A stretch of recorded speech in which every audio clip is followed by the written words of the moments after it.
Hello everyone, welcome back to my channel Smita's व्लॉगमध्ये तुमचं खूप खूप स्वागत। तर आज मी गेलीये माझ्या मैत्रिणीच्या लग्नासाठी आणि लग्न कुठे माहितीये तर अंबरनाथला जेल्सा लॉन्स मध्ये लग्न आहे तिचं। इतका सुंदर लॉन होता ना, खूप अप्रतिम लॉन्स होता हा, खूपच छान। तुम्ही एंट्री पासून मी पूर्ण व्हिडिओ तुमच्यासोबत शेअर केलाय, त्यामुळे व्हिडिओ नक्की शेवटपर्यंत बघा। तर एंट्री तुम्ही बघितली असेल, त्यानंतर इथे हे फर्स्ट म्हणजे एंट्री। तर आम्ही गेलेलो तेव्हा ऑलरेडी एंट्री नवरदेवाची होतच होती आणि ते बँड वगैरे सर्व चालू होते। त्यानंतर मग असं आम्हाला वाटलं की नवरी आलीये, पण नवरी आली नव्हती, नवरी नंतर आली होती। तर इथे बघा आम्ही बऱ्यापैकी फोटोशूट वगैरे केले आणि त्याच्यानंतर आतमध्ये पण बघा इतकं सुंदर आहे ना, हे खूप सुंदर आहे। तर आम्ही सगळ्या मैत्रिणी आलो होतो 11-12च्या बऱ्यापैकी, जेवढं पॉसिबल होईल तेवढं। तर मी पूर्ण लॉन्स तुम्हाला एकदा पूर्ण लॉन्सवरनं कॅमेरा फिरवते। खूप सुंदर आहे हा लॉन्स आणि सगळ्यांनी खूप एन्जॉय केला आणि आमची ऋतू एन्जॉय नाही करणार असं होऊच शकत नाही, ती तर खूपच छान एन्जॉय करत होती। ही आमची क्लासमधल्या फ्रेंड्स। आता बऱ्यापैकी मैत्रिणींचे लग्न झालेत आणि आता साऊचं पण जस्ट आजच लग्न आहे।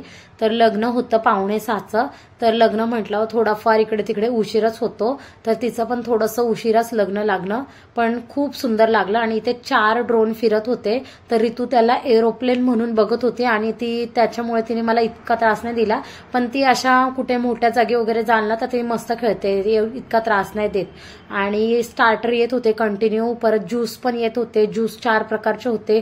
जेवण पण इतकं अप्रतिम होतं ना, खूप आवडलं आम्हाला। स्टार्टर पण खूपच छान होतं। तर इथे नवरीची एंट्री झालेली आहे। नवरीचा जो घागरा म्हणतात तो मला इतका आवडला ना, हा फर्स्ट घागरा ना खूप आवडला आमच्या सर्व मैत्रिणींना। सेकंड पण खूप छान होता, पण तरी पण फर्स्ट घागरा ना खूपच आवडला सगळ्यांना, खूप सुंदर होता हा घागरा। आणि साऊ म्हणजे नवरी प्रणाली खूपच छान दिसत होती। इथे फोटोशूटसाठी बऱ्याच जणांनी इथे फोटोशूट केलं, तर आम्ही सुद्धा फोटोशूट केलं। त्यानंतर नवरीची एंट्री झालेली आहे आणि नवरीला त्यांचे सर्व जे काय भाऊ वगैरे असतात ते असे मस्त घेऊन जात आहेत स्टेजवर। तर इथे जेवणामध्ये पण सर्व होतं, म्हणजे राईस होता, दाल तडका होता, पुरी, बटर रोटी, नूडल्स होते, परत फ्रूट सलाड होतं मेन इम्पॉर्टंट सगळ्यात। त्याच्यानंतर जिलेबी होती, रबडी होती, दही होतं, सगळे प्रकार होते ऑलमोस्ट। शेवपुरी, पाणीपुरी होती आणि आईस्क्रीम सुद्धा होती। खूप मस्त, म्हणजे 2 भाज्या होत्या। जेवणाची टेस्ट पण इतकी सुंदर होती ना, अप्रतिमच होती। आणि कुठलंही लग्न म्हणजे असलं तरी बायका नटून नाही येणार असं होऊ शकत नाही। प्रत्येक स्त्रिया ज्या असतात ना, खूप सुंदर त्यांनी साड्या वगैरे घातलेल्या आणि खूप छान त्या नटलेल्या पण। आणि फायनली इथे लग्न लागत आहे, तर लग्न लागलेलं आहे फायनली। आणि आता नवरा नवरी दोघांच्या गळ्यामध्ये हार घालणार आहेत आणि खूप ग्रँड असं लग्न लागलं, खूपच सुंदर लग्न हे लागलेलं आहे।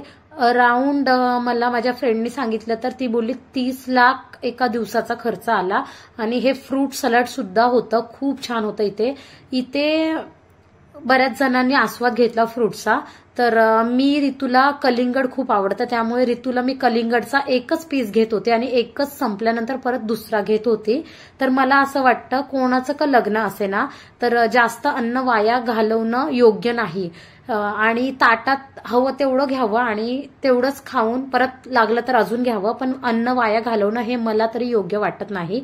तर तुम्ही पण तसं नका करू आणि कॉमेंट करून नक्की सांगा हा व्हिडिओ कसा वाटला तो। आमच्या ऋतूने कलिंगड भरपूर खाल्लं, भरपूर, ती काहीच जेवली नाही काय नाही, पण कलिंगड खूप खाल्लं। तर व्हिडिओ कसा वाटला कॉमेंट करून सांगा। आणि जेवणाची प्लेट तुम्ही इथे बघू शकता, नूडल्स पण। आणि आता नवरीचा सेकंड रिसेप्शनचा लुक तुम्ही बघू शकता कसा आहे तो। तर नवरीचे दोन्ही लुक कसे वाटले कॉमेंट करून सांगा। भेटूया अशाच एका नवीन व्हिडिओ सोबत, तोपर्यंत बाय।